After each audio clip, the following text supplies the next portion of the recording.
Hey everyone, Omogonix here and welcome back to a brand new video here on the channel.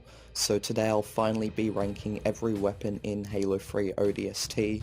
Just remember that this is a personal ranking based on my opinions of the weapons. I'm not going by factual statistics. Also, yes, I've completed Halo 3 ODST on Legendary, so I do have experience using the weapons on the hardest difficulty. If you notice there's any weapons I forget to list, do let me know down in the comments below, as it has happened with my Halo 2 ranking video. And so just before I do start the ranking, I do want to mention, as I should have just at the very start, this will be a two-part ranking, and this here is part 1. I'll be ranking in order from 20 to 11 in this video, and in the next one I'll do 10 to 1. So anyways, let's get right into it.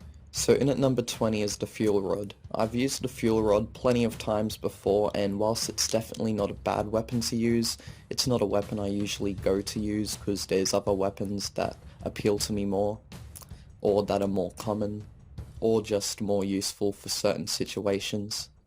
So no, I don't hate the fuel rod cannon. I just don't find it that essential at all, since there are other alternatives which just fit more my style, since explosive weapons aren't my favourite to use, and I prefer more close combat and using weapons that are good for that. Is the fuel rod a good gun? Yeah, it is. It's pretty powerful. However, due to me liking the weapons above more, it's here in at number 20. So in at number 19 is the plasma turret. Just like the fuel rod, I didn't find much need for the plasma turret, but it is more my kind of weapon than the fuel rod. So that's why it's in at 19.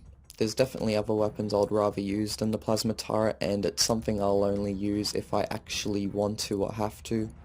The plasma turret has a good fire rate and it isn't bad, just not something I use often. There have been a couple of instances where it has been quite useful, such as on Coastal Highway near the start of the mission with the Covenant Watchtower. Due to me favouring the weapons above on the list more, the plasma turret falls in at number 19. So in at number 18 is the machine gun turret.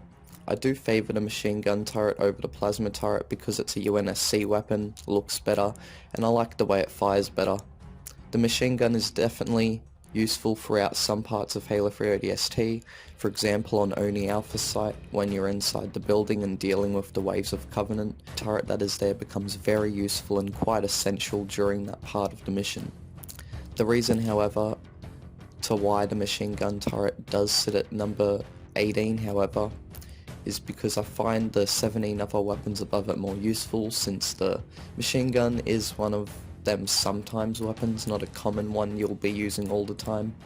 So that's why it ranks this low. And now on to number 17. In at number 17 is the missile pod. The missile pod is quite useful in Halo 3 ODST when it comes to the mission NMPD HQ, at the part where you're firing the waves of Banshees and Phantoms. From memory, I don't remember there being that much other times where I've had to use it. However, it is still a great detachable weapon to use, and it's fun to use as well, and there's plenty of them around on NMPD HQ near the end of the mission. So overall, there are definitely weapons which are more useful than the missile pod, since I'm pretty sure this only appears in one mission or so. It's not that common after all. So now let's move on to number 16. In at number 16 is the rocket launcher. I've used the rocket launcher frequently before in ODST, as it is a starter weapon for Mickey on his mission Kazingo Boulevard, I believe it's called. The rocket launcher is great to use against Wraiths and really any vehicle, honestly. The reason why the rocket launcher only ranks in at number 16 is because the weapons above are more useful and ones I prefer to use. Also, explosive weapons aren't really my favourite type of weapon either. So now let's move on to number 15. In at number 15 is the Mauler. Honestly, the Mauler is a weapon I barely use in Halo 3 and Halo 3 ODST. There are definitely better alternatives, and in my opinion the Mauler is the equivalent of a Mozambique from the game Apex Legends. So why am I ranking the Mauler above the weapons I've just talked about previously? Well, the weapons I've already talked about previously all have one thing in common. They aren't that good for regular combat, mainly because they are more special type weapons after all. The Mauler is actually decent if you use it, and the times I've used it, when I've had to, yeah, it's not the greatest, but it gets the job done. It does have a unique look and the way it fires is unique as well. So overall I don't hate the Mauler, and due to me liking the weapons above more, this falls in at number 15. In at number 14 is the Needler. I've used the Needler quite a bit in ODST, and it's actually pretty good to use. It's good to use against brutes and penetrate their armor, and it's good for killing other enemies as well. One thing I've always liked about Needlers is how the needles being fired are explosive and do blow up if you fire enough into an enemy, and that can cause the enemy to fly away like a few feet or a couple feet into the air and flop back down. There are weapons I do prefer to use, however, and whilst the Needler is good in many ways, it does have its flaws.